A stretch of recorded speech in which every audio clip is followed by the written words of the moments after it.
Hello everyone, this is video number 4 for the immune system.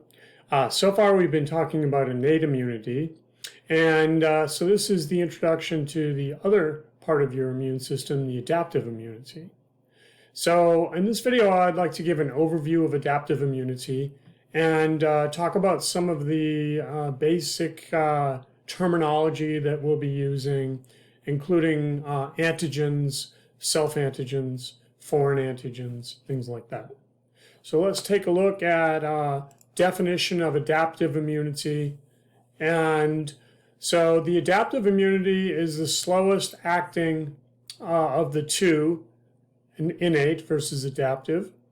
And for that reason, it's considered the third line of defense. First line is barriers and secretions, like the skin and mucous membranes. Second line is nonspecific internal defenses. And the adaptive immunity is the third line of defense. It comes into play after the innate immunity, but they also cooperate in an immune response. When your adaptive immunity is activated, it's specific. So it recognizes specific foreign substances. How does it know it's foreign? And we'll get into that in a bit. Once it recognizes, it's activated. And it acts to either eliminate, kill, immobilize, neutralize. It works in various ways to either slow down or completely stop any kind of infection. And like I said, your adaptive immunity is going to work together with innate immunity. And some of the features of the adaptive immunity is it basically amplifies or accentuates the innate immune response. So just to remind you about the features of your adaptive immunity, it's slow acting compared to innate immunity. It's specific, so it will respond to specific pathogens. And it's systemic, it acts throughout the body, and it has memory. So that if you're exposed to a particular pathogen more than once, the response to a second, third, or any subsequent exposure is much more rapid and vigorous. Okay, so it gets stronger with multiple exposures. What triggers your adaptive immunity? All right, so this is where the specificity comes in. The adaptive immunity is geared toward recognizing foreign substances and mounting a defense against them. So the feature of a foreign substance, let's say a pathogen, that's recognized is what's called an antigen. And the antigen is a part of, of a pathogen. Okay? When a foreign antigen is recognized, your adaptive immunity goes into effect. The cells of the adaptive immunity divide rapidly, proliferate, and they form an expanded army of cells now. This army is all geared toward the same specific pathogen. And so when that happens, that's called the immune response. Now, adaptive immunity can be broken down into two main branches. One is called cell-mediated immunity, and in cell-mediated immunity, the immune response is through cells themselves acting directly to neutralize or kill pathogens. Cell-mediated immunity is through the action of the T lymphocytes. Okay? The other branch is called humoral immunity. The humoral immunity is through the B lymphocytes. And when B lymphocytes get activated by a foreign substance, a pathogen, the B lymphocytes change, they divide, and they differentiate into another cell type called plasma cells. And what the plasma cells do is they release protein molecules called antibodies, which are able to specifically bind the pathogen causing the response And so the humoral response is not directly through the action of the B lymphocytes, but through the action of the antibodies, which are able to bind and neutralize the pathogen. It's called humoral immunity because the plasma cells secrete their antibodies into the body humors, the blood and the lymph. So this slide shows the breakdown of adaptive immunity, main heading here. Cell-mediated is through the T lymphocytes. Humoral immunity is through the B lymphocytes. T lymphocytes are going to act directly in cell-mediated immunity against a pathogen. And there are two main types of T lymphocytes we'll talk about. There are actually more, but we're going to talk about the two main types. There are cytotoxic T lymphocytes, and there are helper T lymphocytes. These have different activities in an immune response. The cytotoxic T lymphocytes down here are specifically able to recognize certain abnormal body cells, and they target those cells for killing, death, I guess, apoptosis. The helper T cells, their main job or role is illustrated here. They are aiding the cytotoxic T cells, but not only the cytotoxic T cells. They're also going to aid the B cells in the humoral response. And not only cells of the adaptive immunity, but also cells of the innate immune system, which is not shown on this slide. So they truly are helper cells. They are pumping up your immune system response and making an immune response to a pathogen more vigorous. On the other side, humoral immunity shows B cells, when they get activated, they differentiate into plasma cells. Plasma cells produce the antibodies, and antibodies are actually the substances, the army, I guess you could say, that's going to do battle with a pathogen. When an antibody binds it, it's tagged for destruction, neutralization, etc. Okay, so that's the overview of adaptive immunity in terms of the two branches. All right, I want to talk a little bit about antigens, since the antigens are what gives adaptive immunity specificity. And I said earlier that the adaptive immune system is recognizing foreign antigen. Okay, so let's break that down a little bit. First of all, what exactly is an antigen? So an antigen is just a molecule, and it's usually a complex molecule. And so you find molecules in the body on all cells, right? On the surface of cells, and molecules traveling through blood plasma, dissolved in the plasma, they're everywhere, okay? Now, if you're infected by a pathogen, they have molecules as well. However, what a pathogen has is different from what's normally present in the body. And so the immune system is able to recognize the difference between the normal antigens present on body cells or dissolved in body fluids, and those that are not normally there, like on a pathogen, bacterial cell surface or something like that, or a virus particle. Antigens are just molecules, but you have normal ones which the immune system doesn't react against, and you have abnormal ones in terms of your body environment that the immune system does react against. And so they're usually proteins or large polysaccharides or even glycoproteins, combination of the two. And they're complex. And the immune system is going to recognize foreign antigens. So for example, part of a virus, capsid, that's the outer part of a virus, or part of the wall of a bacteria or a fungus, or even protein toxins that a bacterium could secrete and could be dissolved in your blood plasma. The immune system can even recognize cells in the body that once were normal and became abnormal. For example, in the process of cancer, cells become tumorous and they start to express abnormal proteins. So these are the non-self antigens that the immune system reacts against.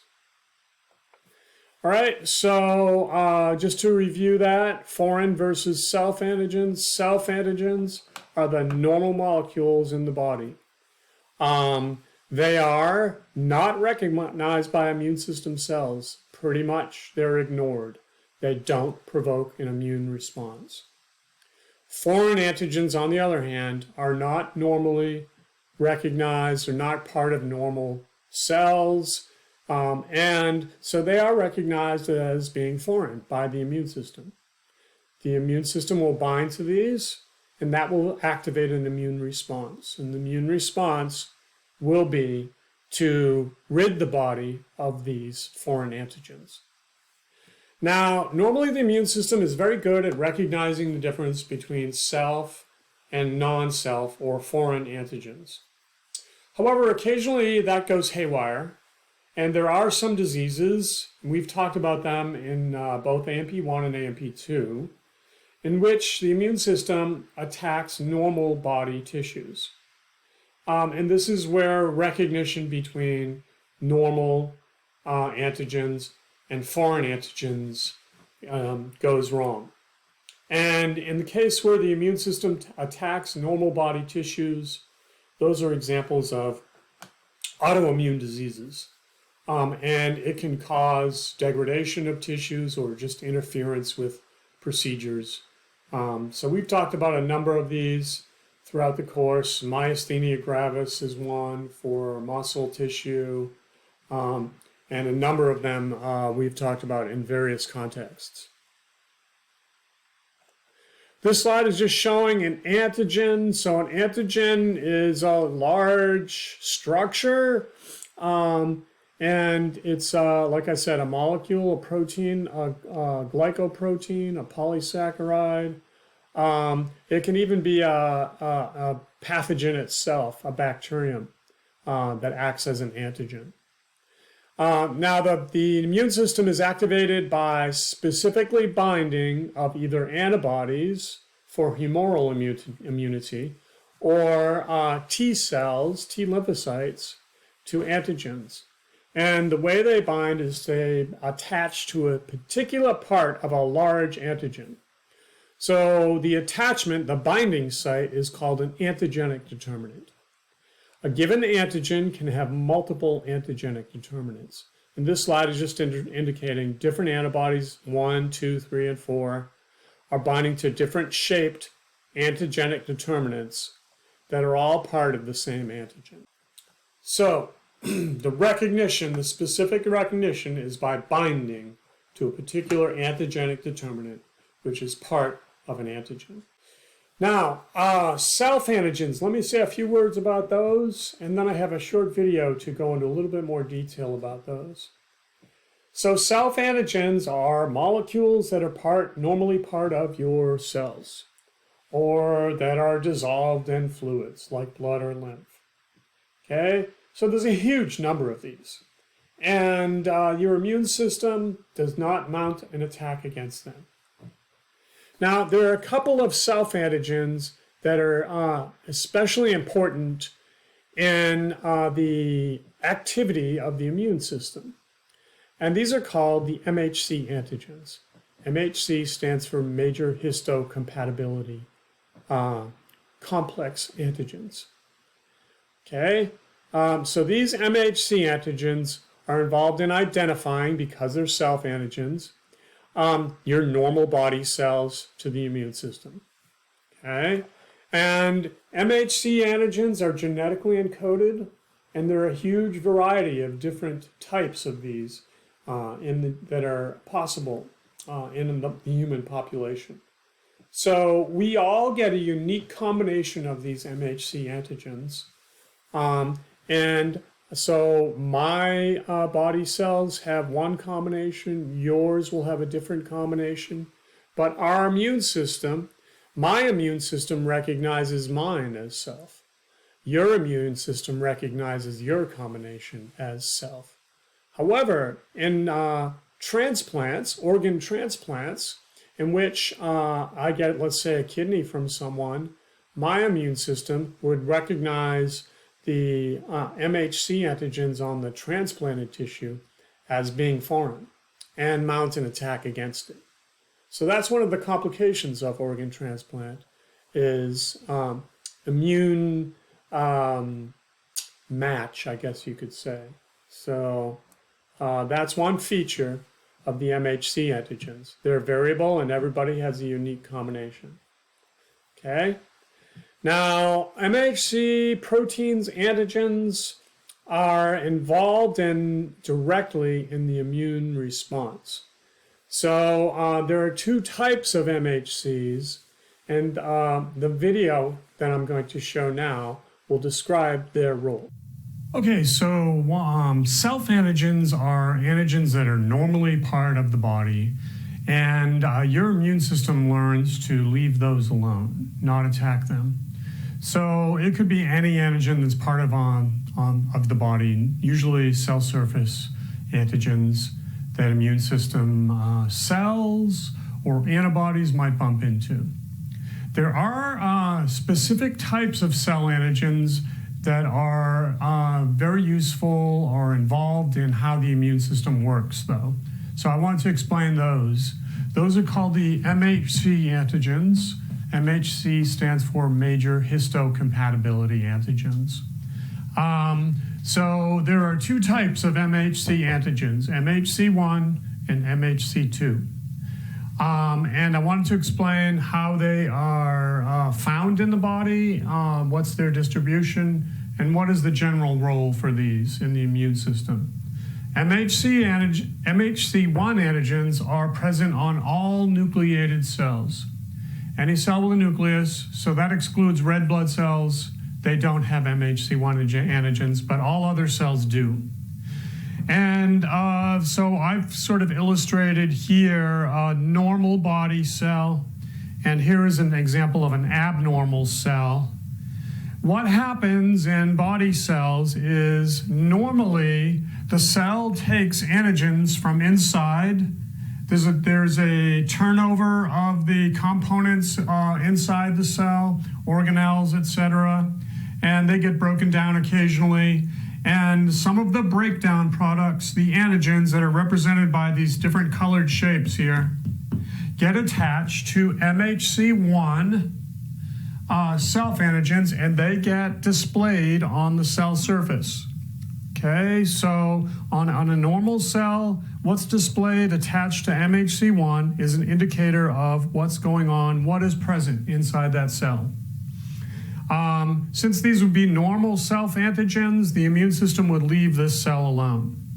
However, if you have a virus-infected cell, the cell is going to do the same thing. It's going to take pieces of what's inside of it and attach it to MHC1 antigens. Now, some of these are normal cell antigens like we saw over here, but if there's a virus particle, that's also going to be broken down and stuck on the surface. So, this is how normal cells are able to display a virus inside, and an immune system cell is going to come along and ignore these antigens, but it won't ignore this. It will recognize that as non-self or a foreign antigen. Okay, so when we talk about how abnormal cells like virus-infected cells and also cancerous cells would fall in this category, that's how. They're displaying bits of what's going on inside of them on their surface, coupled with MHC1 antigens. Okay? Let's talk about MHC2. So MHC2 are more specific in their distribution. They're not on all body cells like MHC1. They're present actually only on a particular type of cell involved in the immune system, the antigen-presenting cells. So one example is a dendritic cell, which I've drawn on the board here. Dendritic cell has lots of projections, dendrites. And it has MHC2 on its surface. Now, all antigen-presenting cells are phagocytes. So if an antigen-presenting cell encounters a pathogen, say a bacterium, takes it in and breaks it down, and then what it does is it couples the breakdown products with MHC2 antigens, and it displays it on its surface, okay? So both MHC antigens are taking stuff from inside the cell and displaying on the surface, but for dendritic cells and other antigen-presenting cells, what they display is what they took in by phagocytosis, okay? All right, so that'll set the groundwork for when we talk about cell-mediated immunity later on. Okay, so that ends the video number 4 on kind of overview of adaptive immunity. In the next video, we'll talk about the main cells that are involved in adaptive immunity and how those cells are prepared to function in the immune response. See ya.